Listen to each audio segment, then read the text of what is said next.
मेरा नाम लोकेश देवतवाल। कौन से भाग संख्या के भाग संख्या 54। भाग संख्या 54 के बीएल हैं। कौन सी पार्टी से? भाजपा। भाजपा से आप भाग संख्या 54 के बीएल हैं। हाँ। अभी क्या घटना क्या मालूम चला आपको? जब 15 तारीख को मेरे पास 12 या 12:30 बजे फोन आया अनीसा बेगम जी का। कौन है अनीसा बेगम जी? ये जो बीएल है, बीएलओ सरकारी बीएलओ। तो उन्होंने मेरे को बोला कि आपके नाम से 650 के आसपास साइन होके आए हुए हैं और आपने इनका नाम कटा है। कौन से फार्म पे? ये 7 नंबर फार्म है। तो मैंने उनको बोला जब मैंने 7 नंबर फार्म देखा ही नहीं, भरा ही नहीं और साइन ही नहीं करा, तो मैं क्यों बोलूं भाई मैंने ये करा है।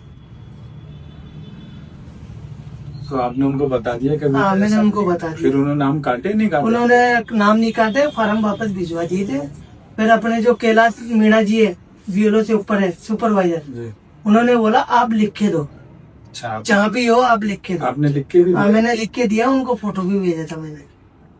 अच्छा, आपने लिख के दे दिया? हाँ। क्या लिखा आपने? मैंने ये लिखा था, मैं लोकेश देवतवाल बीएलओ 2, मेरे द्वारा किसी तरीके का 7 नंबर फार्म नहीं भरा गया।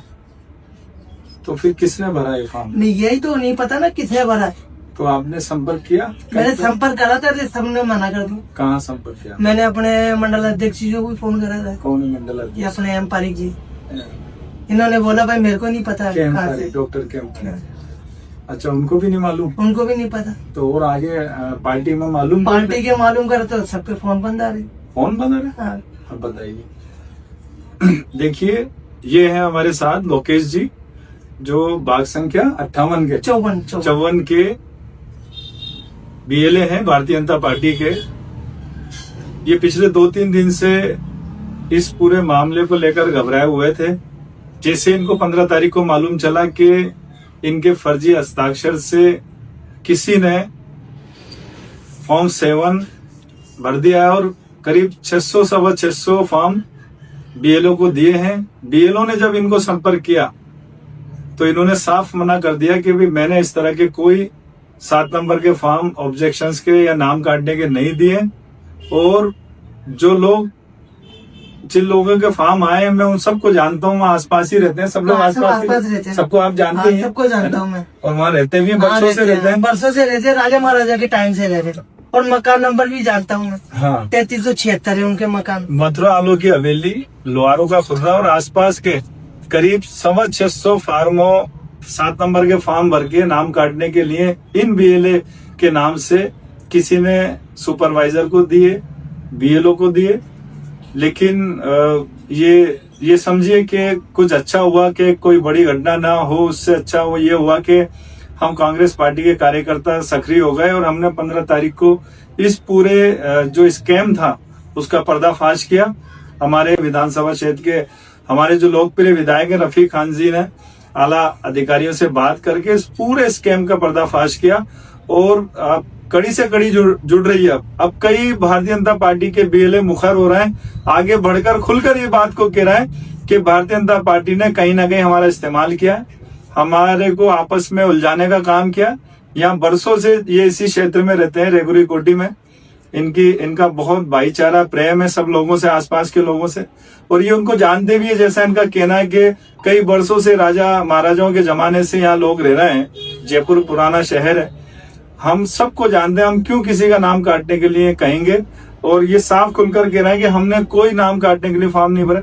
अब आप देखिए किस तरह भारतीय जनता पार्टी लोगों का इस्तेमाल करती है। ये एससी समाज से है। अब आप देखिए एससी समाज के किसी व्यक्ति को बीएलए बनाते हैं और फिर उस बीएलए के फर्जी हस्ताक्षर से 7 नंबर के फॉर्म भरते हैं ताकि समाज में वैमनस्य फैले, आपसी जो सद्भाव है वो बिगड़े। इस सोच को लेकर भारतीय जनता पार्टी काम कर रही है।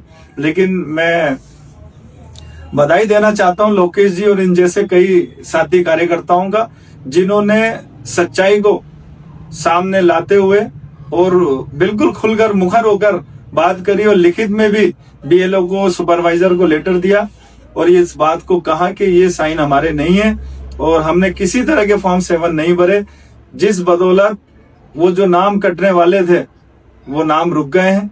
लेकिन हम सबको ये देखना चाहिए कि हम एक समाज में रहते हैं जहाँ हिंदू, मुस्लिम, सिख, ईसाई और SC, ST, OBC, minorities, Sikh, Jain, बौद्ध, सब जाति समुदाय के लोग, 36 कौमों के लोग हम एक साथ रहते हैं। कहीं ना कहीं भारतीय जनता पार्टी की मंशा है कि लोगों को बांटे और राज करे की नीति बहुत गंदी नीति है। मैं धन्यवाद देना चाहता हूं लोकेश जी का कि आपने दिल बड़ा करके और खुल के इस बात को रखने की कोशिश करिए और आप विश्वास रखें, हम आपके साथ हैं पूरी तरह से।